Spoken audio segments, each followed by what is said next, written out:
de atribuições específicas nas atividades complementares também, quer dizer, sempre aparecendo as atividades complementares, o que é uma obrigação, eu sei que é, mas que essas atividades complementares muitas vezes se traduzem na prática, que, como bem comentou o Elton, é a melhor forma de nós fazermos com que os profissionais que saem do curso de graduação exerçam de fato as suas atividades, tendo passado por períodos de estágio, por períodos de atividades complementares direcionadas, seja através de seminários, na elaboração, né, de projetos. Eu acho que isso é muito interessante e só enriquece a todos aqueles que se utilizam, né, da ESIC como meio para o qual se preparam para a vida futura. Então, está de parabéns, aqui eu vi a grade curricular, inovação e economia criativa.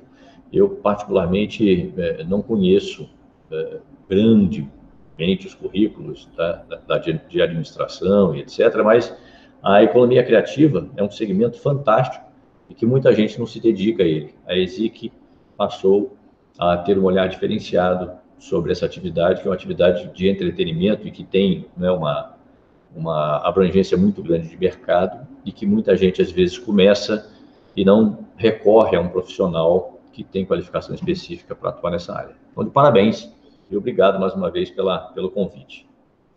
Maravilha. Pois Professor não. Marcos, desculpa fazer um adendo aí, você falou em economia criativa, eu quero fazer um convite aí para que as pessoas, que os empresários venham conhecer o Master em Neuroestratégia e o Pensamento Transversal, que é justamente aí que é um curso que também fala da criatividade, ou seja, sim, você poder alçar pensamentos fora da caixa, literalmente, sair da mesmice. E essa quarentena, né, professor Trade, o que ela vem ensinando para o brasileiro aí, de fato, como e por que ele deve sair da caixa de uma vez por todas, não é mesmo? Exatamente. A imaginação e a forma como você encara os problemas do dia a dia e consegue mapear, né, os novos processos, as novas oportunidades, também é uma atividade que depende de uma qualificação específica, muitas vezes, né? Porque tem gente que tem a percepção de enxergar um pouco mais aquilo que pode ser interessante e outros precisam, como no meu caso, por exemplo, eu preciso de um treinamento específico para ver algumas coisas que muitas vezes eu não enxergo. É muito interessante, sim, com certeza. Beleza. Professor, seja bem-vindo, professor Marcos Traade, o nosso doutor aqui, aliás, mais um dos doutores que adentra as salas de ESIC. A palavra é sua. Então, eu queria começar dizendo que esse tema foi um desafio que foi colocado pelo pessoal da ESIC em função do tempo que eu exerci a diretoria-geral do Detran do Paraná. E eu pude, obviamente, aprender ao longo desse período, foram 7 anos e meio praticamente, e pude interagir com muitas outras instituições, e instituições que têm, obviamente, uma característica de serem voltadas ao setor viário, ao setor de transportes, ao trânsito, à mobilidade, e muitas vezes também há uma visão crítica sob a ótica da logística. Eu vou procurar fazer uma apresentação de 40 minutos, mais ou menos, vou tentar ser breve e objetivo. Eu trouxe alguns números aqui para ilustrar a palestra. Eu pretendo apresentar em 30 minutos no máximo, né? Porque são números que muitas vezes podem ser até conhecidos de quem nos assiste, mas que eu acredito que é interessante para que nós consigamos, pelo menos, chegar perto desses objetivos principais que eu elenquei aqui, como aqueles que eu pretendo atingir depois dessa nossa conversa e dessa nossa interação. Bom, primeiro, caracterizar a importância de um olhar integrado, e de fato integrado, para o setor de transportes. E esse olhar integrado, ele tem uma relação direta com aquilo que se pretende, né? Principalmente em relação à segurança viária.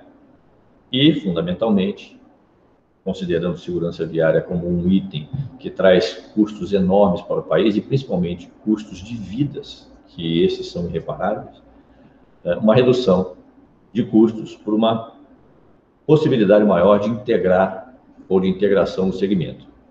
Alguns números que eu já comentei, que justificam investimentos na malha rodoviária e que podem evitar tanto os acidentes, quanto uma coisa muito importante que muito pouca gente presta atenção.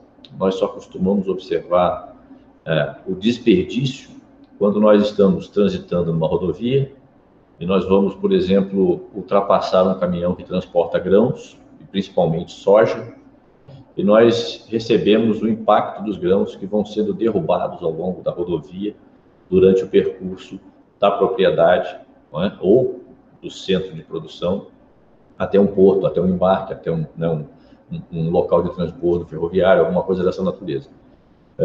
Uma outra característica que é importante, que cada vez mais a palavra parceria aparece, né, nas organizações governamentais e nas organizações privadas. A sociedade precisa entender que a eficiência, a eficácia no setor, não só no setor de transporte, ela tem uma relação direta com as parcerias que nós podemos firmar para que consigamos, obviamente, agregar, somar esforços para que no final o resultado seja mais específico e mais produtivo. Pontos importantes sobre a estratégia de gestão no setor de transporte para projetos institucionais exitosos.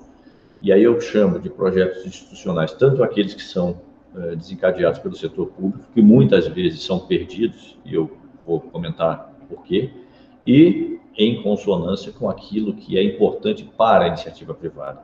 Se o Estado brasileiro passar a se debruçar sobre isso, isso vai ter um resultado muito interessante para o segmento produtivo e, fundamentalmente, para a sociedade como um todo. E isso requer um Estado brasileiro mais profissional e que consegue utilizar as informações que são reserva, entre aspas, do Estado. São informações importantes que muitas vezes só o Estado tem, o setor público brasileiro tem, e que muitas vezes não são utilizadas estrategicamente da melhor forma.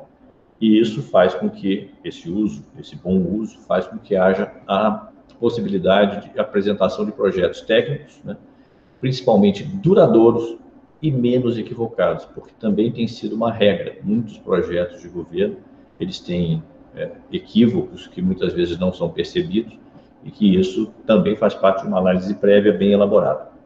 Elton, só pediria, por gentileza, para você me trazer um copinho com água, por favor. Estamos levando aí. Tá. Bom, eu tenho alguns dados aqui que caracterizam a nossa relação direta de dependência país com o transporte rodoviário. 75% do escoamento do que se produz no Brasil é por via rodoviária. Os outros modais têm uma participação percentual pequena. No entanto, nós sabemos que o potencial do país para investimentos em outros modais, o marítimo, o ferroviário, o aéreo, né, o transporte de cabotagem que é feito dentro da costa, em determinadas áreas delimitadas, né, e o transporte hidroviário de forma geral, em função da nossa exuberância, né, de rios e de superfícies que podem ser utilizadas com essa finalidade, é muito grande. Sendo que, no nosso caso, 75% do escoamento é feito por transporte rodoviário. E um exemplo, o Canadá. Né? Por falar em Canadá, é um país que a gente quase não ouve falar de problema, né? É impressionante. Muito pouco se ouve falar de problema do Canadá. 8% é rodovia. A densidade da malha rodoviária, o país ele tem uma densidade muito pequena. Ou seja, essa relação, né, rodovias pavimentadas por superfície, né, por quilômetro quadrado, é muito pequena em relação a outros países que têm muito mais qualidade, principalmente qualidade, não só a extensão da malha, do que o país, do que o Brasil. Né? Então, nos Estados Unidos, essa relação é elevadíssima. Na China, também é uma relação elevada e razoável, um país que tem despontado aí com uma relativa potência, inclusive com investimentos massivos no mundo todo, né? E a Rússia. Só 12,3% da extensão rodoviária nacional é pavimentada, né? Apesar de 75% do meio de escoamento ou do escoamento daquilo que produzimos ser feito por via rodoviária. Um estudo que eu também identifiquei de competitividade global, né? Isso foi feito em setembro de 2016, foram analisados 138 países e o nosso país, infelizmente, ele ocupa, vez por outra, boas posições em alguns quesitos, infelizmente, né, e posições muito ruins em outros. O nosso país está na 111ª posição, o Chile na 30ª posição. É lógico, O Chile é um país cuja extensão territorial é muito menor do que o Brasil, mas de qualquer forma é uma relação que se faz, né? O Uruguai e a Argentina. Então nós ainda temos muito que avançar em termos de qualidade da nossa infraestrutura rodoviária. É lógico que cuidar da malha rodoviária do Brasil é muito mais complicado do que cuidar da malha rodoviária do Chile. Mas isso não significa dizer que nós não tenhamos que buscar qualidade sempre para aquilo que é importante, uma vez que nós utilizamos de forma intensiva a malha rodoviária para o escoamento, né? E por incrível que pareça também, onde há maior concentração de pavimentação de rodovias no país é na região Nordeste, seguido pela região Sudeste, pela região Sul, pela região Centro-Oeste e pela região Norte do país. A região Sul, Sudeste e Centro-Oeste são os grandes produtores, principalmente de produtos agrícolas do país. E, no entanto, existem grandes carências em relação à qualidade da malha rodoviária existente nessas regiões do país.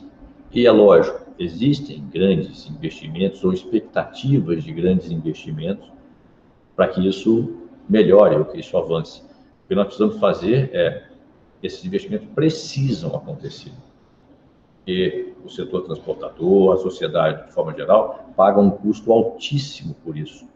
Eu tenho certeza que se nós tivermos bons investimentos em infraestrutura, e principalmente na nossa malha ferroviária, na malha rodoviária, eu sei que existem projetos que estão sendo desencadeados pelo governo federal que parece que vão ser grandes projetos nacionais, mas nós precisamos acelerar isso de forma concreta, porque nós seremos, com certeza, um dos países mais competitivos do mundo.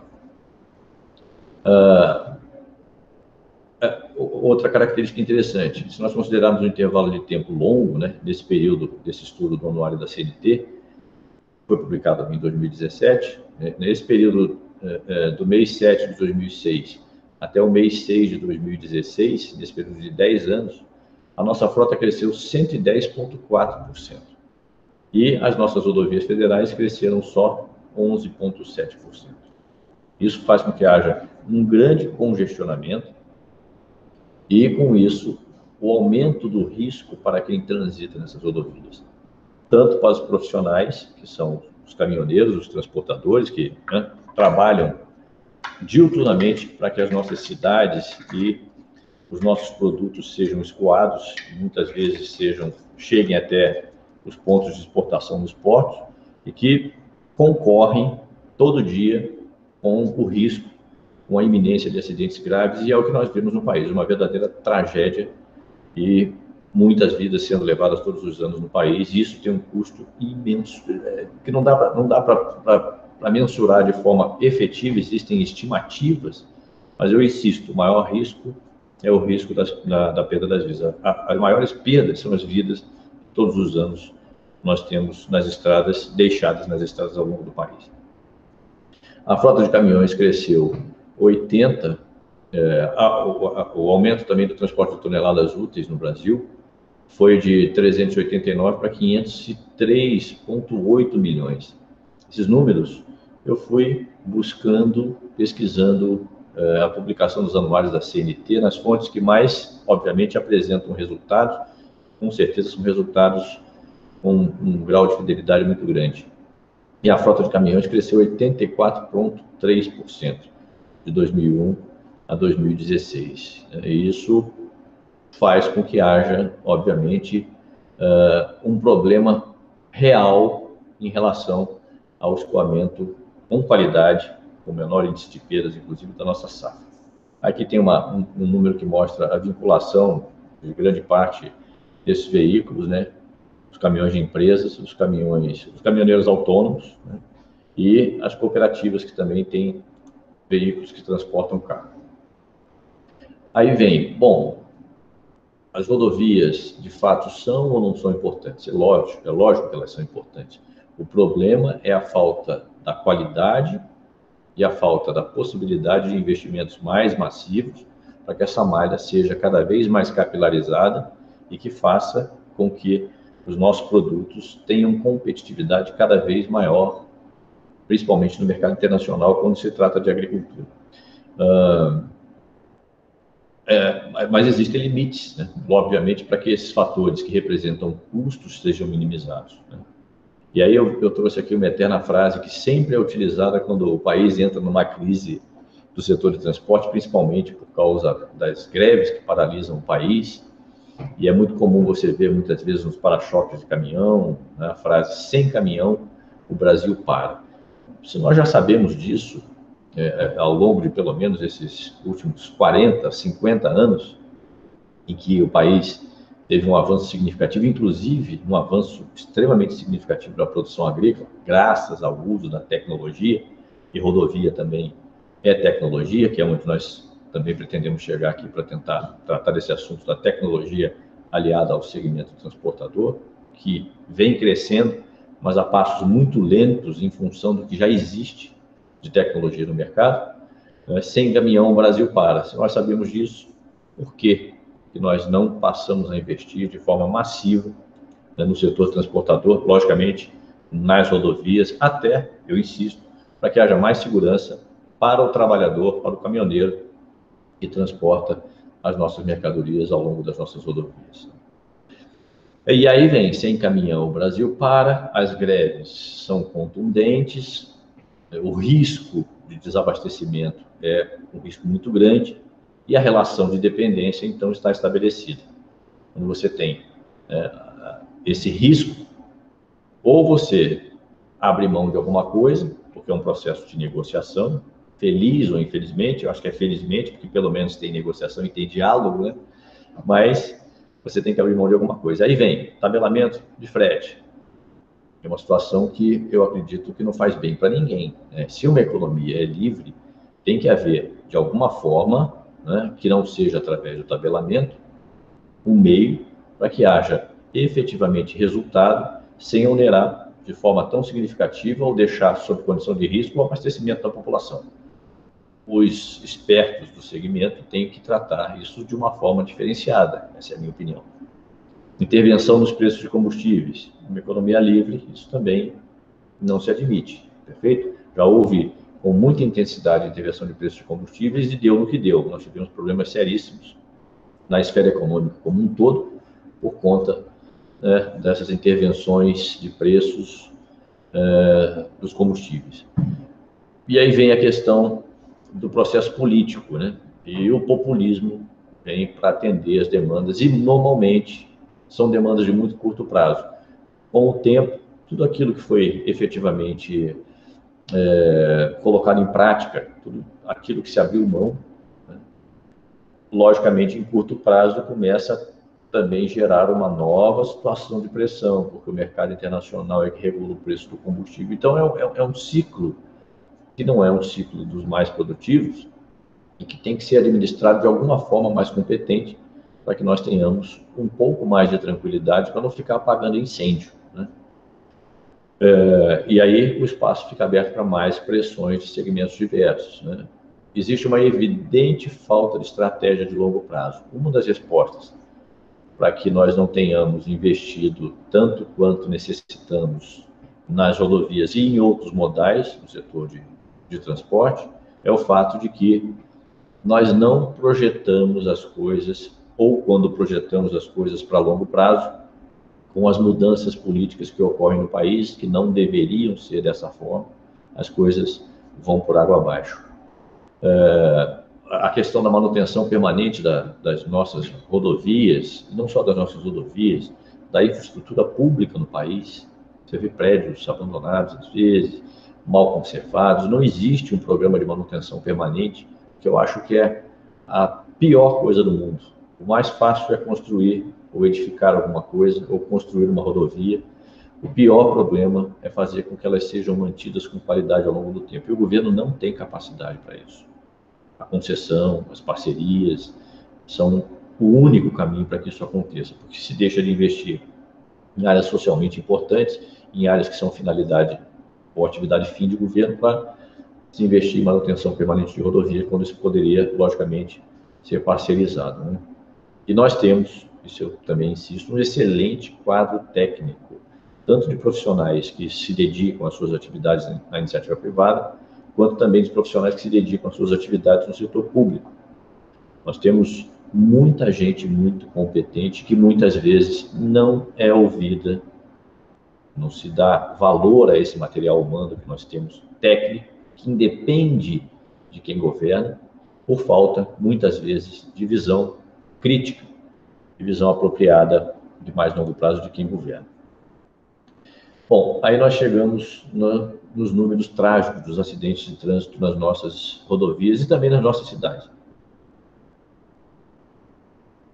Nós temos cerca de 1.300.000, 1.400.000 mortes por ano no mundo, né? E, segundo os dados também da Organização Mundial da Saúde, são 50 milhões de pessoas que ficam com sequelas resultantes desses acidentes de trânsito. O nosso trânsito é o quinto mais violento do mundo, né?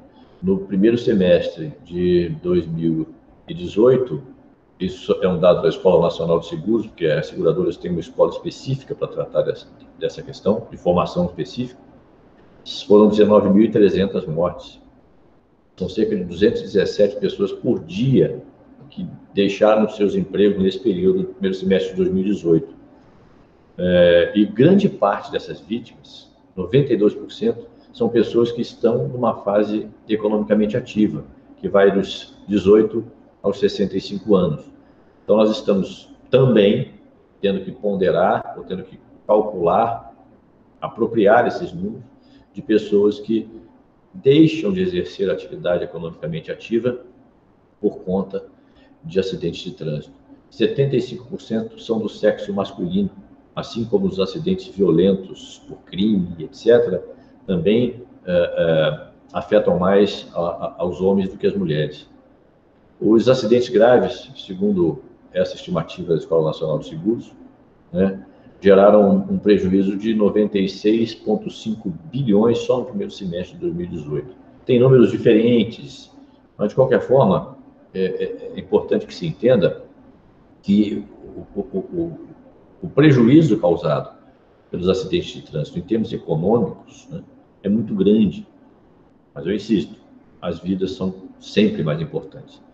Se nós pensarmos na vida, talvez esses números dos investimentos sejam muito pequenos em relação àquilo que nós pouparemos de sofrimento para as pessoas.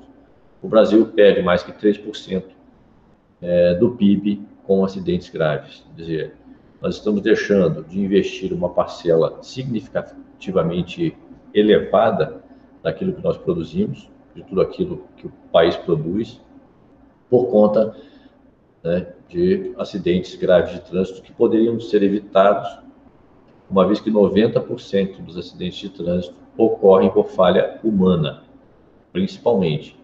E não se descarta as falhas humanas em função de problemas de sinalização, de rodovias esburacadas, de falta de acostamento e por aí vai. Falta de infraestrutura também subentende a possibilidade de aumento da falha humana.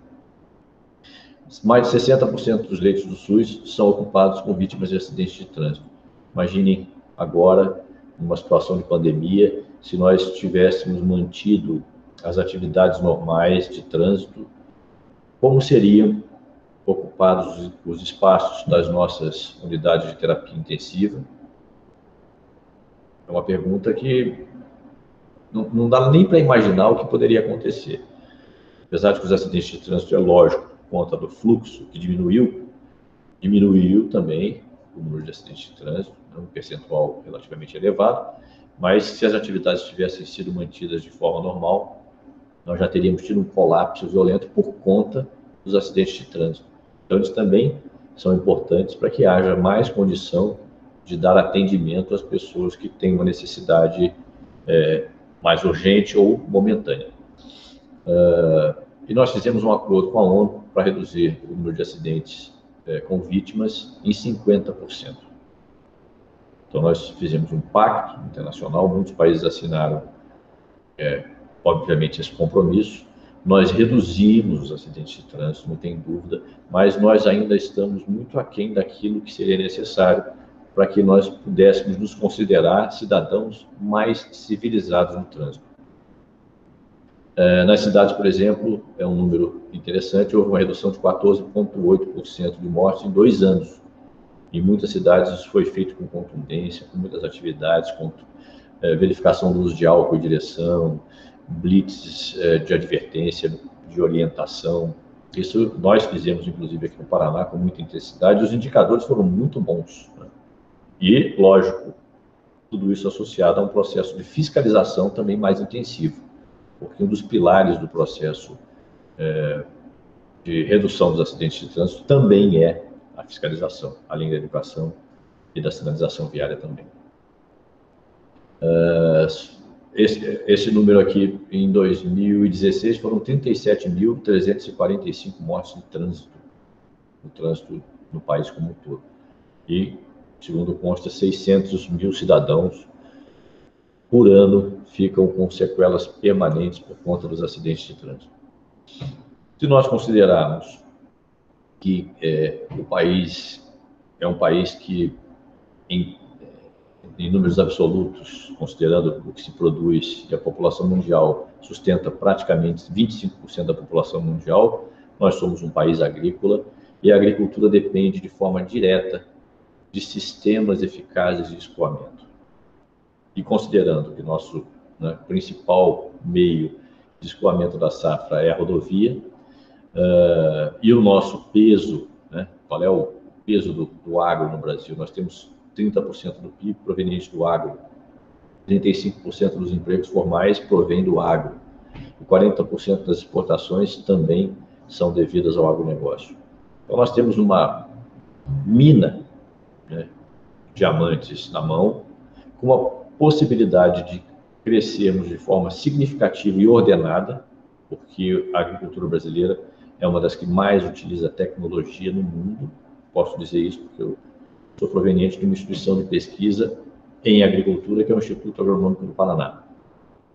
E nós não estamos sabendo lapidar direito esse diamante, ou estamos fazendo isso com muito custo e principalmente às custas do trabalho intensivo de quem produz no campo, de quem transporta as safras, de quem tem a responsabilidade de comercializar os alimentos, de embalá-los. É um complexo muito grande que está envolvido com início, meio e fim, o setor antes, dentro e fora da porteira, e que nós não estamos tratando da forma mais adequada, principalmente para que haja cada vez menos custos, e isso indica melhor rentabilidade e menor despesa, custo de vida menor.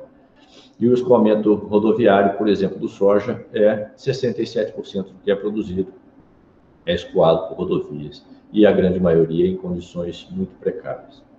Isso induz a um alto custo, mas principalmente a um alto risco para as vidas, risco para o cidadão.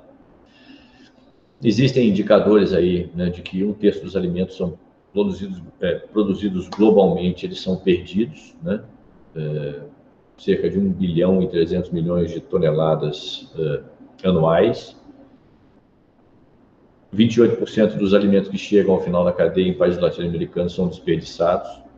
Isso é uma situação terrível e perfeitamente possível de ser contornada com muita competência.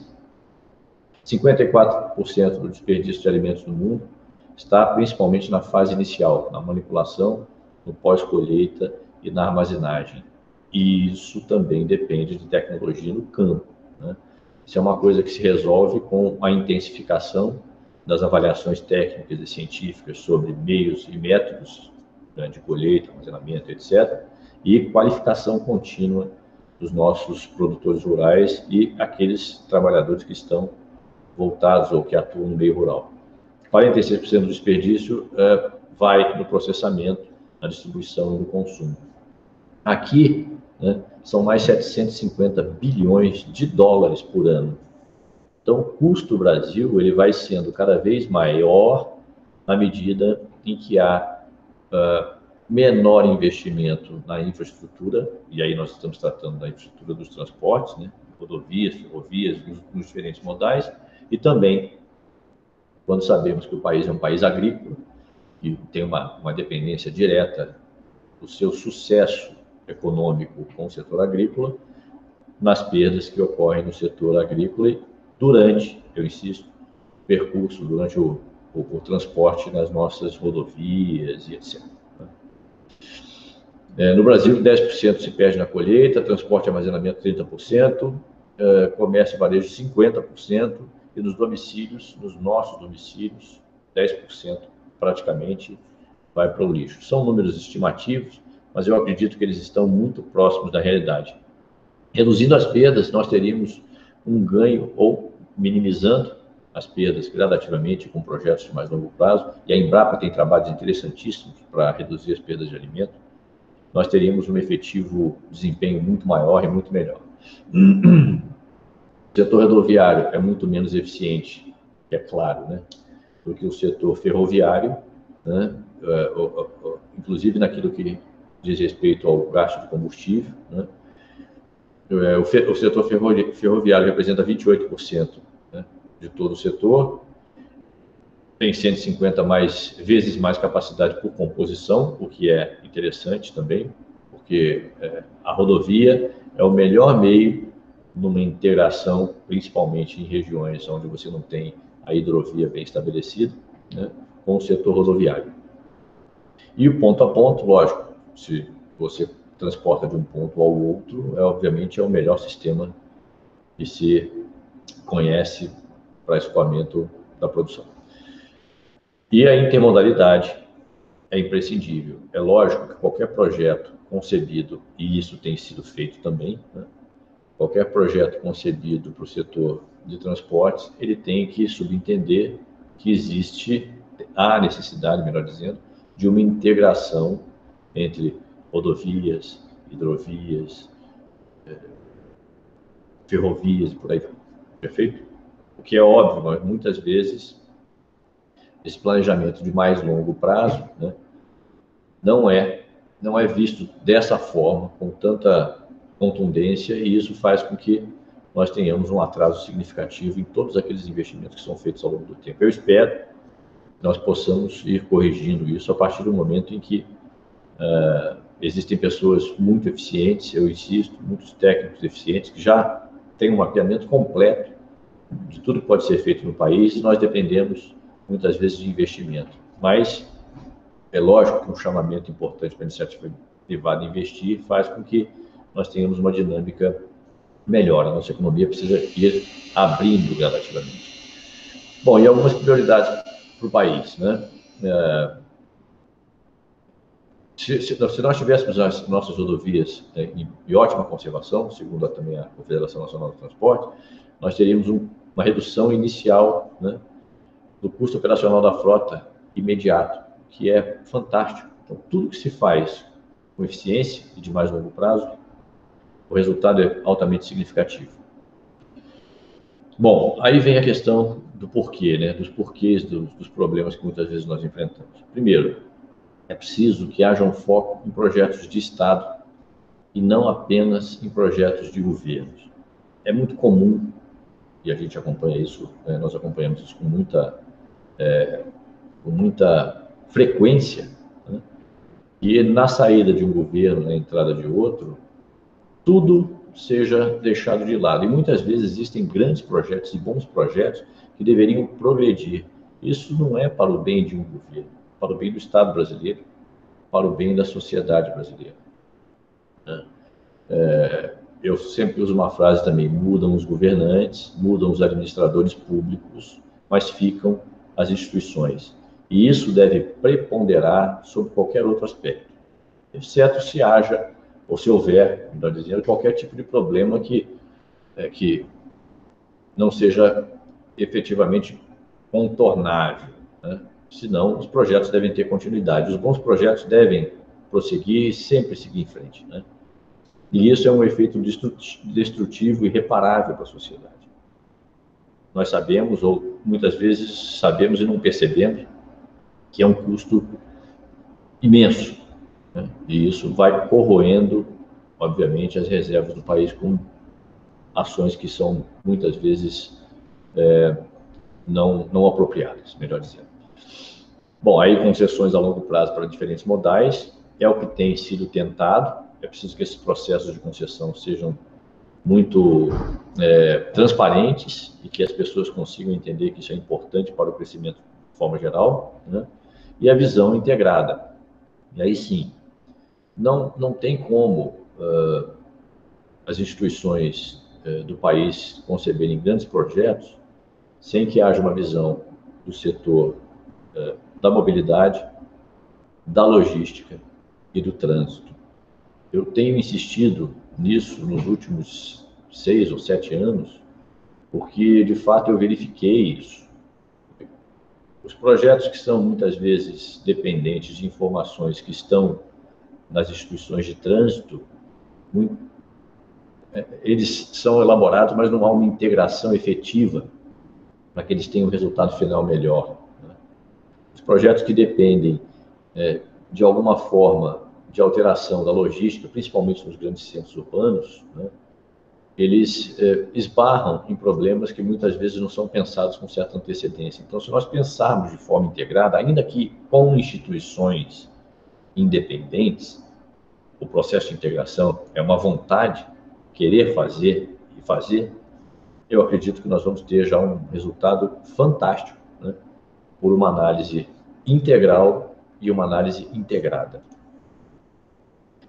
E a tecnologia vem, logicamente, em nosso favor. Então, os processos de monitoramento, de rastreabilidade, o chip veicular, nós já temos um sistema de câmera OCR que permite, com facilidade, acesso a bancos de dados, que, logicamente, são bancos de dados públicos e devem ser mantidos sob condição de reserva.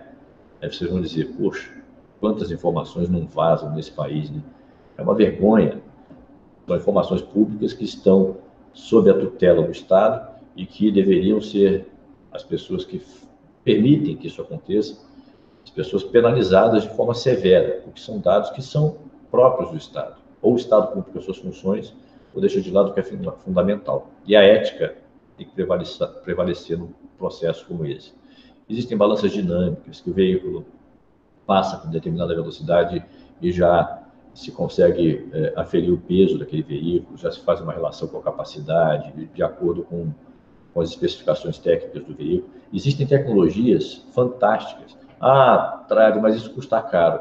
Isso custa barato, porque a economia que se faz com investimentos dessa natureza é uma economia astronômica. E não só isso, tudo isso, e que tem relação direta com segurança viária, poupa vidas. Então não tem, eu insisto, não tem custo. Não tem custo, isso é investimento. Lombadas eletrônicas nos cruzamentos. Olha, e investimentos em corporações. Principalmente, quem controla as nossas rodovias são as polícias rodoviárias federal, melhor dizendo, a Polícia Rodoviária Federal e as polícias rodoviárias estaduais. Então, é uma coisa que tem que haver investimento. E é uma opção. São opções por atividades exclusivas de Estado. Ou o país faz isso, ou nos engana com reformas administrativas que só existem no papel e no discurso. Na prática, você não vê, de fato, o funcionamento das coisas com um pouco mais de sintonia e de harmonia.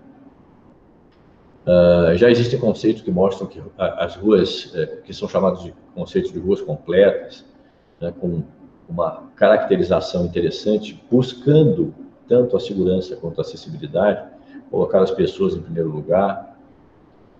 Gente, isso aqui todo mundo comenta o tempo todo. Nós não podemos ficar no comentário e não, de fato, exercermos a prática de fazermos ou de planejarmos isso a um pouco mais de longo prazo. A sinalização viária municipal é fundamental, né? Muitas vezes o município não tem recurso para investir em sinalização viária. Sinalização viária é segurança, contanto que o motorista também tenha a sua educação em dia. Pavimentação de calçadas seguras, quantos acidentes acontecem nessas calçadas? É isso, e isso faz parte da integração, trânsito, mobilidade e logística, perfeito? Ciclovias iluminadas, ciclovias que deem acesso ao uso da bicicleta, que cada vez mais cresce. Eu tive uma conversa com uma colega hoje, que é a Cíntia, que é uma atleta ciclista, e ela comentava comigo que muitas vezes as ciclovias não oferecem a menor condição de segurança, então as pessoas acabam transitando onde tem mais movimento e correm mais risco por conta do suporte que é a segurança. Segurança é atividade exclusiva do Estado, então vamos investir na segurança. Comércio local estimulado, quer dizer, todo o aspecto de planejamento urbano, então tem tudo a ver, trânsito, mobilidade, logística. E nas rodovias, principalmente, nós temos motoristas profissionais que têm uma qualidade de vida duvidosa. O ato de dirigir, de ficar, às vezes, 1 mês, 2 meses longe da família, tem impactos na saúde física, na saúde mental. Então, nós temos que primar pelo investimento nas áreas de recursos humanos do setor transportador, porque nós estamos tratando de vidas, e não só das vidas dos caminhoneiros. O pior dano é quando um caminhão ou um veículo de carga ou de transporte de passageiros causa um acidente, e isso traz consequências gravíssimas, né? Grande parte dos acidentes, das mortes que acontecem nas estradas, ocorrem por acidentes com caminhões, muitas vezes por conta da condição própria dos profissionais motoristas que transitam nas nossas rodovias. E eu costumo dizer que isso não é custo, né? O custo são as vidas que são perdidas continuamente por isso. Eu tive uma live ontem com o professor Cassiano Ferreira Novo, que é um profissional que atua nessa área, e ele que me sugeriu fazer esse comentário aqui hoje, que é um comentário importante. A vida do caminhoneiro, né, faz com que haja, a qualidade da vida dele faz com que haja, muitas vezes, muitas vidas poupadas e o custo reduzido no país como um todo. Então, era isso que eu tinha para apresentar. Talvez sejam números que muitos já conheçam, mas como a incumbência foi tentar dar um foco, né, específico para essa apresentação, eu tentei fazer o possível para não me equivocar com aquilo que eu trouxe para apresentar. Beleza, pessoal? Agora eu vou ver se eu consigo me organizar aqui para interagir com vocês pela câmera aqui. Perfeito? Beleza. Professor Marcos. Oi. Eu vou abrir aí para o pessoal fazer perguntas, mas em nome da ISIC aqui, eu queria fazer uma pergunta aí, porque nós temos um curso de Supply Chain Logística Internacional, aonde, dentre outras muitas coisas, se fala na modalidade dos transportes ou nos transportes modais. E a gente vê a importância, não só do sincronismo, mas de se desenvolver transportes de cabotagem, por exemplo, nas hidrovias, e as antiquíssimas, por assim dizer, ferrovias brasileiras e latino-americanas, certo? No que isso traria uma incidência positiva no desenvolvimento, por exemplo, de uma ferrovia em relação a uma rodovia para transportar grãos, que é um carro-chefe aí do Brasil, no quesito feijão, soja e outros insumos? O que isso traria de melhorias para as rodovias se a gente inflasse o poder ferroviário de transporte dentro do Brasil? Bom, não há a menor dúvida de que, como você bem comentou, grãos e insumos é o leve-trás, né?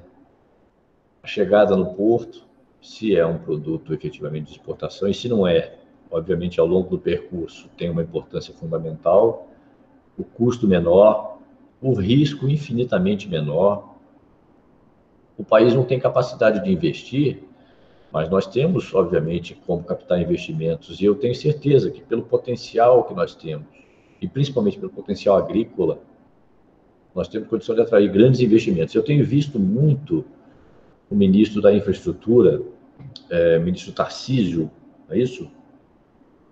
Eu acho que esse cidadão é um cidadão muito competente, pelo perfil, né? Eu não sou do ramo transportador, mas eu acredito que ele está fazendo um esforço imenso, né? Com toda essa crise que nós estamos passando. Eu não estou falando de pandemia, eu estou falando de crise política, etc., institucional.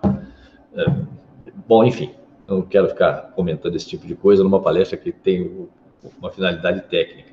Mas esse cidadão parece que é um cidadão que conhece muito. Então, nós temos que dar um crédito, né? E aí sim, a pandemia, eu acho que atrasou muito o grande projeto nacional que foi concebido na área de infraestrutura de transporte, principalmente, para que o que você comentou, de fato, exista. Não tenho a menor dúvida que só há benefícios. Não fosse isso, os outros países, né, com características territoriais semelhantes, com extensão territorial semelhante, não investiriam tanto em ferrovias e trazem uma eficiência muito grande. Maravilha. No quesito tecnologia, vidas humanas e transporte inteligente, fazendo a sua tríade aí e a confluência delas, eu noto nas palestras aqui dentro da ESIC que volta e meia um palestrante vem falar sobre indústria 4.0 e de automação. E dentro de automação, nós vimos já desde o Uber, que é um carro autômato, que dirige nos Estados Unidos sem motorista, assim como um caminhão em parceria com a Volvo, que transporta cervejas pelas rodovias norte-americanas. Nas estatísticas, a automação, o robô, o algoritmo, a tecnologia causa menos acidente. A pergunta é, na tua visão, Marcos, você acha que a tecnologia pode sim, em primeiro lugar, salvar mais vidas, transformar o duto rodoviário, ferroviário de cabotagem, por exemplo, e aviário do brasileiro numa condição de país de primeiro mundo? Eu tenho certeza disso. É uma questão de ter o foco voltado para isso, para que haja, de fato, o uso da tecnologia, o uso racional da tecnologia para a segurança e para a eficiência do processo final. O que eu insisto é que projetos dessa magnitude, eles são projetos de longo prazo, são projetos de Estado. Não adianta se é o governo A ou o governo B, não interessa. Interessa que se o projeto é bom e ele vai nos levar para um patamar onde a sociedade vai ter o benefício direto, outra questão importante, né?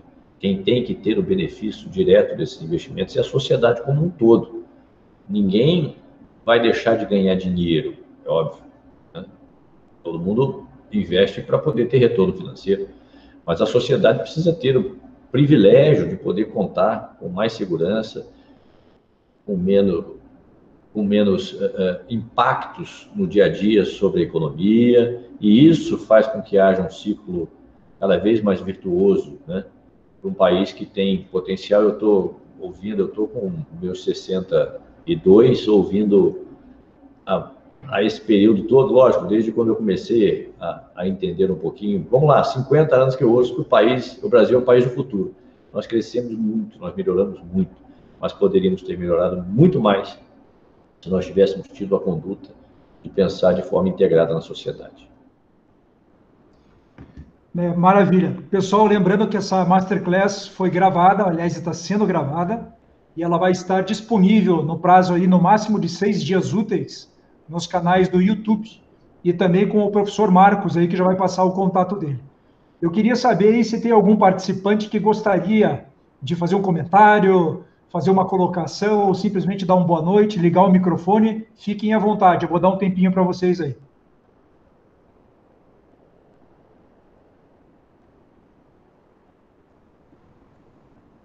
Enquanto isso, Marcos, se quiser já depositar no chat ali os teus contatos, o teu e-mail, pode ficar à vontade aí. Sim, eu deixei aqui no final, deixa eu ver se eu consigo abrir aqui a apresentação. Deixei aqui no início e no final, né?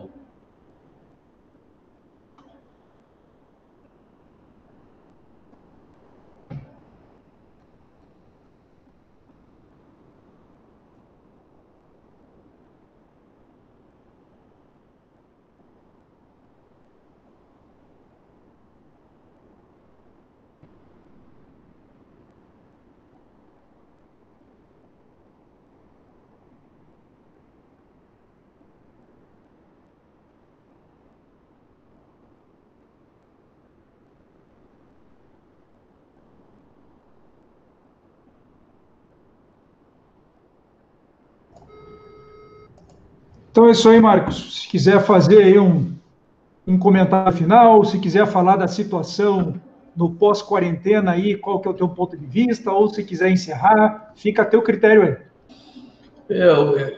Eu vejo que essa quarentena, essa situação, pandemia, vai nos transportar de alguma forma para alguma coisa melhor.